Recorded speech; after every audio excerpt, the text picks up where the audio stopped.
तो वो ऐसा कुछ हुआ, मैं बताऊँगा किसी और वीडियो में, कि यहाँ बताऊँगा तो वीडियो बहुत लंबी हो जाएगी। तो इस तरह के एक्सपीरियंस भी थे। तो अब क्या हुआ, एसबीआई पीओ भी खत्म, आईपीएस क्लर्क भी खत्म। अब आईपीएस पीओ का भाई मैं तो फिंगर क्रॉस करके बैठा हुआ था, पता नहीं होगा नहीं होगा। तो मेरा दिमाग की स्थिति इतनी ज़्यादा बेकार हो गई कि फिर मैंने रेस्ट लिया अपना 3-4 दिन का। मैंने कुछ मूवीज़ वगैरह देखी। अब मूवीज़ में देख रहा हूँ, मेरे को मूवीज़ समझ नहीं आ रही, क्योंकि मेरा फोकस ही बिल्कुल बेकार हो चुका था उन नेगेटिव नेगेटिव थॉट्स की वजह से। जैसे तैसे फिर रिजल्ट आया और वहाँ पता चला कि हाँ यार सिलेक्शन हो गया है। और सिलेक्शन 50 कट ऑफ गई थी और 65 नंबर थे मेरे, 15 नंबर ऊपर थे कट ऑफ से। मैंने अपना रिजल्ट भी लगा रखा है एक वीडियो में, आप देख लीजिएगा। तो थोड़ा सा कॉन्फिडेंस आया, लेकिन वही है, लेकिन मानसिक स्थिति तो हिल चुकी थी ना। जो वायरिंग है वो तो ख़राब हो चुकी थी। अब वायरिंग जब ख़राब होती है, अगर तुम उसको ठीक करना भी चाहो तो वो स्पार्किंग वहाँ पे रहती है, वो कुछ ना कुछ उसका अंश बच जाता है।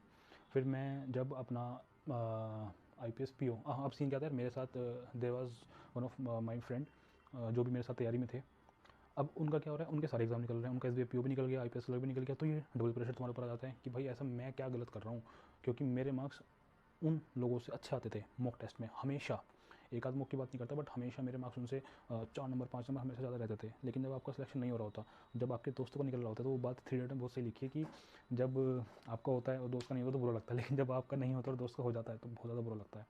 तो ऐसे कुछ सीन था वहाँ पे। फिर उसके बाद मुझे मौका मिला सिर्फ I P S P O में बैठने का। और बस मेरा यह था कि यार चल एक अटैम्प्ट है। लेकिन मानसिक स्थिति थोड़ी ख़राब थी, तो मैंने जैसे तैसे अपने आप को जोड़ के रखा, संभाल के रखा और अपना एग्ज़ाम दिया। एग्ज़ाम हुआ भी बहुत बढ़िया, लेकिन वही है, इंग्लिश वाला राडा, इंग्लिश ने मेरे को फंसा दिया। मैथ्स में बहुत अच्छे नंबर थे। रीजनिंग में मैंने अपना एक्सपीरियंस शेयर किया हुआ है, मैंने I P S P O का मेंस का, तो वो आप देख लेना, वहाँ मैंने अपना पूरा जो भी मेरे जिस तरह का मेरा एग्ज़ाम हुआ था पूरा मैंने उसको वहाँ पे शेयर किया हुआ है। तो फिर I P S P O का एग्ज़ाम होने के बाद मेरा वो क्लियर हो गया मेंस, लेकिन अभी ये नहीं पता कि नंबर कितना है। तो इंटरव्यू के लिए कॉल आई, तो मुझे अब अंदर से वाली फीलिंग थी कि यार एक जॉब चाहिए थी, चलो ठीक है, एक जॉब तो निकाल लूँगा मैं। अब इंटरव्यू दे गया, इंटरव्यू बहुत ही अच्छा हुआ मेरा, वहाँ मेरे 70 नंबर आए थे इंटरव्यू में। लेकिन जब इंटरव्यू के बाद मार्क्स आए तो पता चला सिर्फ 0.25 मार्क्स मेरे ऊपर थे कट ऑफ से। अगर इंग्लिश मेरे 15 मार्क्स थे और जनरली जिस बंदे की ठीक ठाक इंग्लिश है उसके 28-29 नंबर थे, तो सीधा सीधा 12-13 नंबर आगे यहाँ पे दिख रहा था। और इतना ही, अगर मेरे 7 नंबर भी ऊपर होते तो मेरा सिलेक्शन हो जाता, क्योंकि मेरे इंटरव्यू मार्क्स ठीक थे। उसके बाद भाई फिर जो मेरा ये बात चल रही है फरवरी मार्च के आसपास, क्योंकि मार्च में मेरा इंटरव्यू चला था और मैं वहाँ उस टाइम कंप्लीट तरीके से एक कंप्लीट डिप्रेशन में आ चुका था उस टाइम में। ना मेरा खाने का मन कर रहा, ना मेरा वर्कआउट करने का मन कर रहा है, और हमेशा बस ऐसा मन कर रहा है कि यार बस सैड सैड रहो। मतलब मज़ा आ रहा था उस सैड होने में, मतलब ये क्या, मतलब कि मन नहीं करता वहाँ से बाहर निकलने का। तो फिर मैंने घर वालों से रिक्वेस्ट करी कि, मतलब अपनी मम्मी से मैंने बोला कि यार मेरी तबीयत ख़राब है, I think I need medication, मुझे डॉक्टर दिखा के लेना, तो मैं मर जाऊँगा, मैं पागल हो रहा हूँ बहुत ज़्यादा। मेरे मतलब यार मैं काफ़ी स्ट्रॉन्ग बंदा हूँ from the very starting of my school time, लेकिन मेरी सिचुएशन ऐसे आ गई कि मेरी आंखों से टप टप टप टप करके आंसू निकलते थे उस टाइम पे। मुझे वो टाइम याद आ गया अभी। खैर, उसके बाद फिर मैंने घर वालों से बोला क्या मुझे मेडिकेशन की ज़रूरत है, I think I should go for the medication. तो घर वालों ने बोला कि अब यार इंडियन पेरेंट्स हैं, उनको तो ये सारी चीज़ें समझ आती हैं ना, मतलब ये तो पता है कि हाँ ठीक है बच्चे परेशान हो जाते हैं जो भी एग्जाम में निकलता है, बट ये डिप्रेशन और मेडिकेशन ये सब चीज़ों को शायद वो इतना सपोर्ट करते नहीं हमारे इंडियन पेरेंट्स। तो खैर मैंने जैसे तैसे थोड़ा बहुत अपना मतलब रिसर्च करी, क्योंकि मैं फिटनेस फील्ड से हूँ, मेरे को 5 साल का एक्सपीरियंस है, तो मैंने काफ़ी थ्योरीज पढ़ी हुई हैं, काफ़ी जो पैटर्न्स हैं वो पढ़े हुए हैं। तो मैंने खुद अपना दिमाग लगाया और कुछ कुछ चीज़ें निकाली वहाँ से कि अच्छा ये मेडिकेशन ये ऐसी ही ऐसी है। मैंने ली, मैंने कुछ नहीं, क्योंकि एलोपैथी की तरफ मैं गया ही नहीं, क्योंकि मेरे को लगा कि एलोपैथी वाली से तो भैया नुकसान ही होना है। क्योंकि वो क्या करते हैं, गुड फीलिंग जो हार्मोन्स होते हैं वो आपकी बॉडी में they will release, but after some period of time your body will be habitual of those hormones. अगर आपने वो नहीं दिए then you will be again in depression. और ये तो एकदम लास्ट से जो एकदम लास्ट ऑप्शन होता है ना कि भाई बंदा तो बिल्कुल खत्म होने वाला है, तब जाके इस वाली मेडिकेशन पे आना है, कि जब आपको ऐसे स्टिमुलेंट्स की जरूरत पड़े कि वो आपके दिमाग को डोपामिन रिलीज करने पर मजबूर करें। तो उससे पहले मैंने कुछ कुछ चीज़ें स्टार्ट की, जैसे मैं आपको बता दूंगा, ब्रांड का नाम मैं नहीं बता रहा क्योंकि ये फिर ब्रांड प्रमोशन वाली बात आ जाती है। अश्वगंधा मैंने टैबलेट यूज़ करी थी, कोई भी ब्रांड के भी यूज़ करो। फिर उसके बाद एक च्यवनप्राश आता है, मैं च्यवनप्राश का नाम भी लगा दूँगा, मेरे को भी नाम याद नहीं आ रहा, नीचे मैं यहाँ पे लिख दूंगा। और वो च्यवनप्राश मैंने यूज़ किया। देन इसके बाद मैंने अपना वर्कआउट स्टार्ट किया, जो वर्कआउट मेरा काफ़ी टाइम से छूटा हुआ था। मतलब देख रहे हो, मैंने अपने इस पढ़ाई के चक्कर में मैंने अपना वर्कआउट वगैरह सब कुछ खत्म कर दिया था कि यार पूरी ज़िंदगी पड़ी है अच्छे से बॉडी बनाने के लिए, अभी अच्छे से पढ़ लेते हैं। लेकिन अब देखो यहीं से डिप्रेशन तो स्टार्ट होता है कि आपने एक पर्टिकुलर एम को अचीव करने के लिए यहाँ पे अपने को सेक्रीफाइस भी किए, उसके बाद भी आप वहाँ तक नहीं पहुँचे, तो थोड़ा फिर यार वो डिप्रेशन फेज आता ही है। तो मेरे साथ भी आया। और मतलब यार वो डिप्रेशन फेज़ का देखो सीन ये है कि उसके कुछ कुछ झलक आज भी मेरे को देखने के लिए मिलती है, बट ये है कि अब मेरे को वो सारे टैक्टिक्स ट्रिक्स वो मेरे को आती हैं कैसे यहाँ से बाहर निकला जाता है। जाता तो हूँ मैं, झलक तो आती है, लेकिन मैं फट दे के वहाँ से बाहर आ जाता हूँ, क्योंकि वो मुझे वो पैटर्न्स मेरे को पता है कैसे समझना है, कि वो मेरे को वेज पता है कि भाई ऐसे ऐसे यहाँ से बाहर निकलना है। लास्ट में आई विल शेयर कि किस तरीके से जो भी है क्या क्या आपको फॉलो करना चाहिए जब आप इस तरह की सिचुएशन फंस जाते हो। तो मैं लास्ट में आपको वो सारे पॉइंट्स बता दूँगा पूरी वीडियो को सम अप करके। तो बेसिकली अगर आप देखोगे तो ये मेरा जो चैनल मैंने बनाया है, ये मैंने मई के टाइम पे मतलब बनाया था, यानी कि उस टाइम में थोड़ा थोड़ा रिकवर करना स्टार्ट हो गया था, और मेरे को कम से कम 3 से 4 महीने लगे थे ठीक ठाक तरीके से रिकवर होने में। तो अब जो टाइम मेरे को 3-4 महीने लगे, आई डोंट वांट कि वो टाइम आपको लगे, क्योंकि अगर आप देखोगे मैंने मई में चैनल बनाया था और इस पर्सपेक्टिव से ही बनाया था कि I am gonna share this experience of mind to the people जिनको इस वाले प्रोसेस की ज़रूरत है। क्योंकि देखो मुझे पता है कहीं ना कहीं आपने वाली लाइन सुनी है कि बुरा टाइम आता है तो अच्छा टाइम आपका वेट करता है, तो ये मेरा एक अच्छा टाइम है। मैं उस बुरे टाइम से निकल आ चुका हूँ, आज मेरा अच्छा टाइम चल रहा है और मुझे पता है मैं कुछ ना कुछ एक ना जॉब निकाल लूँगा। वो नहीं भी निकलेगी ना तो those kind of skills I have gained through my school time, college time, after my graduation. कहीं ना कहीं से मैंने स्किल गेन की है कि मैं अपने 2 टाइम की रोटी का जुगाड़ मेरा हो जाएगा। लेकिन बात तो एक जो तुमने गोल डिसाइड किया उसको अचीव करने की है। खैर वो स्किल मेरे पास है, कुछ ना कुछ मेरा काम करके वहाँ से बात बन जाएगी। तो मैंने चैनल इसी वजह से बना दिया कि मैं अपने उन एक्सपीरियंस को यहाँ पर रिकॉर्ड कर पाऊँ। अब जैसे कि यार बात एग्जाम्स की आती है तो यार मैं सही बताऊँ तो मेरा मेन मोटिव ये है ही नहीं कि मैं ये स्ट्रेटेजीज वीडियोस बनाऊँ कि भाई मैंने यहाँ से पढ़ा, क्योंकि यार वो यार बहुत सारा कंटेंट पड़ा हुआ है ऑलरेडी यूट्यूब पे। मैं बना के मैं ऐसा क्या ही आपके सामने वो कर दूंगा प्रेजेंट, ठीक है, वो चीज़ आपको पहले से पता है। हाँ मैं अपना वो वाला चीज़ बता सकता हूँ कि यार इस कंटेंट को इस तरीके से पढ़ना है, कैसे मैं अपनी एफिशिएंट तरीके से वो 8 घंटे 9 घंटे में से एफिशिएंसी निकाल लेता हूँ। अगर मैं वो कंटेंट शेयर करता हूँ हाँ तो बात है कि मेरा कंटेंट कुछ डिफरेंट है, बट अगर वही चीज़ें आपको वही बुक्स वही वेबसाइट वही मॉक टेस्ट बता दो तो उसका क्या डिफरेंस रहा। तो बेसिकली मेरा फंडा बस यही था कि मैं अपनी इन एक्सपीरियंसेस को, डिप्रेशन वाले कैसे बाहर निकलते हैं, क्या खाना होता है, क्या पीना होता है, कैसे सोचना होता है, लाइफ के प्रति आपका क्या रुझान होना चाहिए, ये सारे अपने एक्सपीरियंस शेयर करने के लिए मैंने चैनल बिल्ड किया था। अब देख लीजिएगा मई के आसपास मैंने कुछ बिल्ड किया था और आरबीआई, हाँ मैं आरबीआई वाले आपको बात बतानी भूल गया। जब मेरा आईपीएस पीओ का इंटरव्यू हो गया, डिप्रेशन तो चल रहा है, तो आरबीआई तो सबसे टफ एग्जाम होता है, आरबीआई असिस्टेंट वाला, क्योंकि टफ मतलब आता तो ईजी है लेकिन उसमें कट ऑफ इतनी ज़्यादा हाई जाती है कि मतलब तुक्का लगने वाली बात है कि भाई तुम्हारा एक भी क्वेश्चन तुम अटको ना और तुम्हारा एकदम स्मूथ हो जाए। मेरे आसपास 4 बंदों ने एग्जाम दिया था, 4 में से सिर्फ मेरा ही क्लियर हुआ था वो एग्ज़ाम, समझ रहे हो। तो जब आपके अंदर वाली चीज़ आती है ना कि आप स्किल्ड हो, तो आपके पता एग्जाम अगर नहीं निकल रहे तो इसलिए नहीं निकल रहे कि आपको चीज़ आती नहीं है, वो इसलिए नहीं निकल रही कि जब वो 1 घंटा परफॉर्म करना ना आपको या फिर 2 घंटे 2.5 घंटा जितने घंटे का पेपर है, आपके खोपड़ी किस तरीके से काम कर रही है। खोपड़ी अच्छे से काम कर गई तो बिगड़ती चीज़ भी बन जाएगी, लेकिन अगर खोपड़ी अच्छे से काम नहीं करी तो बनती चीज़ भी ना बिगड़ती दिखेगी आपको। इस बार भी ऐसे कुछ हुआ था, मेरा आईपीएस क्लर्क का एग्जाम इस बार भी क्लियर नहीं हुआ।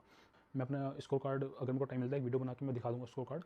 मेरी रीजनिंग में सारी पेज लटक गई थी। रीज़न क्या था, मेरी वहाँ पे जो इन्विजिलेटर थे मेरे उनसे बहुत ही ज़्यादा गंदी बहस हो गई थी, मतलब तू तड़ाक वाली बहस हो गई थी मेरी बहुत ज़्यादा गंदी, क्योंकि एग्जाम स्टार्ट होने वाला उन्होंने शीट्स भी नहीं दी और अटेंडेंस भी हमारी स्टार्ट नहीं हुई थी। और जब एग्जाम स्टार्ट हो गया तो एग्जाम के बीच में आके वो अटेंडेंस ले रहे हैं और मेरे पास वो इन्विजिलेटर 5 बार आई थी। एक बार फोटो पेस्ट करवाने के लिए, एक बार साइन करवाने के लिए, फिर एक बार मेरा 2 बार मेरा आईडी कार्ड चेक करने के लिए आई, और ये मेरे साथ साथ ना कुछ 4-5 बंदे और थे उनके पास भी गई थी वो। तो मैं I was frustrated very much, क्योंकि अब यह कि इंग्लिश के टाइम पे आई तो इतना कुछ पता चला नहीं, क्योंकि मैंने इंग्लिश पे इस बार बहुत ज़्यादा काम किया है तो मुझे वो स्ट्रॉन्ग वर्ड है मेरा इस बार इंग्लिश पे। लेकिन जब वो रीजनिंग वाले टाइम पे, मैथ वाले टाइम पे आई ना, अब यार कैलकुलेशन तुम मान लो तुमने कैलकुलेशन करने स्टार्ट कर बीच में आके कोई तुम्हें डिस्टर्ब कर दे तो यू विल बी लाइक कि भाई तेरे मुंह पे रैप्टा मार दूंगा मैं, वो वाला सीन बन जाता। और मेरा वो बन भी गया था तो मैंने उसको बोलना स्टार्ट कर दिया वहीं पे। इस चक्कर में मेरा मेंटल स्टेट हिल गया वहाँ से और मेरा पेपर हो गया ख़राब, क्योंकि मुझे पता था कि यार ये हो जान दो ख़राब, बट एटलीस्ट इसको मैं इसकी औकात दिखा दूँ कि भाई तुम जो ये मतलब तुम एग्जाम चल रहा है तुम बीच में आके बच्चों को परेशान कर रहे हो, तो this is not a right thing to do with the students. उस बंदे को तो 1 साल ख़राब हो गया ना पूरा, उसका एग्जाम अगर नहीं निकला, चलो मेरे पास तो कुछ ना कुछ मैं करके जुगाड़ कर लूँगा। जो बंदा इसी भरोसे पे आया कि भाई चल मैं एटलीस्ट आईपीएस क्लर्क तो मैं निकाल ही लूँगा, गया फिर उसको तो 1 साल दोबारा से, और क्या पता उसको लास्ट अटेम्प्ट इस बार। तो अब मेन मुद्दे की बात करते हैं कि अब आपको किस तरह के कोर्स ऑफ एक्शन रखने हैं अपने अपने इस वाले डिप्रेशन वाले जोन को ठीक करने के लिए। जैसे कि 2 टाइप के लोग हैं। कुछ बच्चे ऐसे होंगे, मतलब टाइप 1 बच्चे ऐसे हैं जिनका सिलेक्शन नहीं हुआ, लेकिन जिन बच्चों का सिलेक्शन नहीं हुआ, लेट्स से किसी एग्जाम की कट ऑफ गई है 70, बट आपके नंबर ही 55-51 इतने आ रहे हैं, मतलब 18-19 नंबर का गैप आ रहा है। तो आपका तो डिप्रेशन वाला फेज आएगा भी नहीं, लेकिन फिर भी आ रहा है ना, तो आपके पास कुछ है परफॉर्म करने के लिए कि भाई 18 नंबर गैप है, मेरी रीजनिंग वीक है या मेरी मैथ्स वीक है, मेरी इंग्लिश वीक है। आप उन चीज़ों को पकड़ो, उन पर काम करो, आपको मज़ा आ रहा होगा इन वाली जो ये वाला गैप है इसको रिड्यूस करने में, आपको डिप्रेशन वाला जोन नहीं आएगा। क्योंकि अभी आपके सामने दिख रही है वो चीज़, क्योंकि आपको समझ आ रहा है कि हाँ मेरे यहाँ कमी है इस वजह से सिलेक्शन नहीं हुआ, तो यू विल बी सेटिस्फाइड कि ठीक है मेरी प्रॉब्लम है इस वजह से सिलेक्शन नहीं हुआ, तो इनका तो कोई इशू नहीं है। तो इन बंदों के बारे में इतनी बात नहीं करेंगे अभी। बात करेंगे उन बंदों के बारे में जिनकी मॉक टेस्ट में अच्छा स्कोर आ रहा है, परसेंटेज अच्छी आती है, रैंक भी अच्छी आती है और सब कुछ बढ़िया से भी हो रहा है, बट एनी हाउ कुछ ना कुछ ऐसा हो जाता है कि प्री निकल रहा है, मेंस नहीं निकल पा रहा, या मेंस में उन्होंने अच्छे से मेहनत करी, पता नहीं क्या गड़बड़ हो गई कि इंटरव्यू अच्छा नहीं हुआ, या इंटरव्यू अच्छा होने के बाद ही मेंस में कम रह गया, मतलब वही कुछ ना कुछ ऐसा हो रहा है कि मेहनत करने के बाद उनका सिलेक्शन नहीं हो पा रहा है। तो ये वीडियो उन लोगों के लिए है। तो फर्स्ट ऑफ ऑल आपको किस तरह के पैटर्न्स फॉलो करने हैं, क्या तरीके आपको फॉलो करने हैं, उनके बारे में बात करते हैं जल्दी से। अगर आप उस वाले जोन में आ चुके हो कि नेगेटिव थॉट से आप घिर चुके हो, तो यार सबसे पहले तो आपको ना लाइफ का अस्तित्व समझना है कि लाइफ का अस्तित्व है क्या। आप यहाँ पे अर्थ वाले प्लेनेट पे आप आए हो तो आपका मोटिव है क्या। जैसे कि अगर आप सोच रहे हो कि भाई मेरी 50-60 हज़ार रुपये की नौकरी लग जाए बस मेरी लाइफ सेट है, तो आपको पता है लाइफ सेट नहीं है। क्योंकि मेरे खुद की फैमिली में मतलब ऐसे रैंक पे भी बंदे हैं जिनकी 8 डिजिट में सैलरी है, they are out of the India, अच्छा कर रहे हैं। ऐसे लोग भी जिनका 6 डिजिट में सैलरी है, ऐसे लोग भी जिनकी 5 डिजिट में सैलरी है, but they are not happy इतना पैसा होने के बाद भी। तो डेट मीन्स बात तो पैसे की है ही नहीं कि जब पैसा आ जाएगा तो you will be happy. Some sort of happiness you will get definitely, कि जो आपकी नेसेसिटीज़ वाली चीज़ें नहीं थी पहले, नहीं आप you were not able to afford them, अब आपको वो अफोर्डेबल लगती हैं। ठीक है वो खुशी तो है, लेकिन वो खुशी कितने टाइम तक रहेगी, क्योंकि ये तो मेटेरियलिस्टिक खुशी है ना। इंटरनल खुशी क्या है, वो एम है कि आपका अर्थ पे आके क्या परफॉर्म आपको ऐसा रखना है, क्या माइंडसेट रखना है कि जिससे वो एंथुसियाज्म ना 24 घंटे रहे, मतलब रोज़ आपके अंदर वो एंथुसियाज्म दिखे। वो एंथुसियाज्म है क्या? जब मेरा डिप्रेशन फेज था, मैंने जब सेशंस लेने स्टार्ट किए थे, मैंने उस टाइम में मेडिकेशन लिया था, जो मैंने आपको दवाई बताई है, और थेरेपीज़ मैंने ली थी उस टाइम पे। तो थेरेपीज़ में आपके माइंड को एक राइट डायरेक्शन दी जाती है कि आप जिस तरह से सोच रहे हो वो एक इल्यूजन है, क्योंकि हम बेसिकली इल्यूजन की वजह से वो नेगेटिव थॉट्स आ रहे हैं। अभी जैसे कि अभी भी दिमाग मेरे वाली थोड़ा सा रहता है पॉइंट, जैसे अभी IPS का रिजल्ट आया, मुझे पता था कि यार क्या पता नहीं निकला, तो जबकि कोई मैटर नहीं पड़ता, हो भी सकता नहीं निकलता, बट हो सकता है निकल भी जाए। तो कोई एश्योरिटी तो नहीं है ना, ये इल्यूजन ही तो है जिसके हम फंस रहे हैं। लेकिन पॉजिटिव चीज़ के बारे में इम्फेसिस नहीं कर रहा हूँ, नेगेटिव चीज़ को मैं इम्फेसिस दे रहा हूँ कि भाई हाँ ये नेगेटिव चीज़ हो सकती है कि एग्जाम नहीं निकलेगा। तो वो चसक अभी भी दिमाग में रहती है। तो जब आप थेरेपी वाले जोन में जाते हो, जब वो आप लाइफ का आपको मोटो समझ आता है, तो आप उस वाले डिप्रेशन से बाहर आने की कोशिश करते हो। अब बताता हूँ उसमें सीन क्या है। आप सोच रहे हो 60,000 रुपये की नौकरी लग जाए, क्या आपकी 60,000 रुपये की वर्थ है एक महीने की? बताइए आप। क्या आपको लगता है कि आपकी वर्थ इससे ज़्यादा है?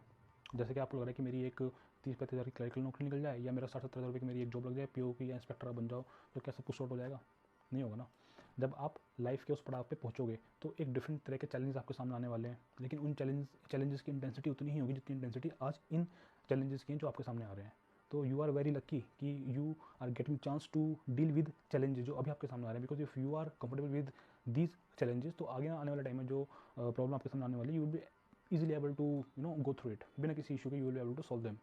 तो ये बहुत अच्छी बात है, ये बहुत एक आप बोलो कि यू आर वेरी लकी कि आपको ये वाला फेज़ देखने का मौका मिल रहा है। बट लकी आप तभी हो जब इस वाले फेज़ को आप अच्छे से निभा पाओ और आगे से यहाँ से निकल पाओ। हम अपने आप को वो कर लेते हैं बाउंड कि भाई 50-60 हज़ार रुपये की नौकरी सब बढ़िया होगा। भाई मैं कह रहा हूँ आपकी जो वर्थ है 50,000 करोड़ रुपये की है, लेकिन हमारा दिमाग ना सोचता नहीं है इतना। पता है क्यों? क्योंकि इन्वायरमेंट हमारे आसपास वो है ही नहीं। अभी अगर मैं आपके आसपास ऐसे 5 बंदे खड़े कर दूँ, लाइक मैं अडानी को खड़ा कर दूँ, मुकेश अंबानी को खड़ा कर दूँ, हमारे मोदी साहब को खड़ा कर दूँ, या एक कोई स्पोर्ट्स पर्सन को खड़ा कर दूँ, आपकी थिंकिंग बूस्ट कर देगी एकदम से। फिर आप ये 30-35 हज़ार रुपये के बारे में सोचोगे, आप सोचोगे यार मुझे एक साल में 35 करोड़ के हिसाब से बनाने हैं, मुझे इन 35 करोड़ को 70 करोड़ करने का क्या मेरे पास ऑप्शन है? समझ रहे हो आप? तो यानी कि एफर्ट बंदा वहाँ भी मारेगा 35 करोड़ 70 करोड़ बनाने में, एफर्ट बंदा यहाँ भी मार रहा है 0 से 35,000 रुपये की नौकरी पे आने में। तो यार जब एफर्ट दोनों जगह सेम ही है, तो यानी कि रियलिटी तो कुछ भी नहीं है फिर, ना तो रियल ये है ना रियल ये है। रियलिटी है कि आपको बिना किसी स्ट्रेस के इस अर्थ में जब आप आए हो, हर एक एक्सपीरियंस को एक्सपीरियंस करना है, मज़े लेना है जीवन के।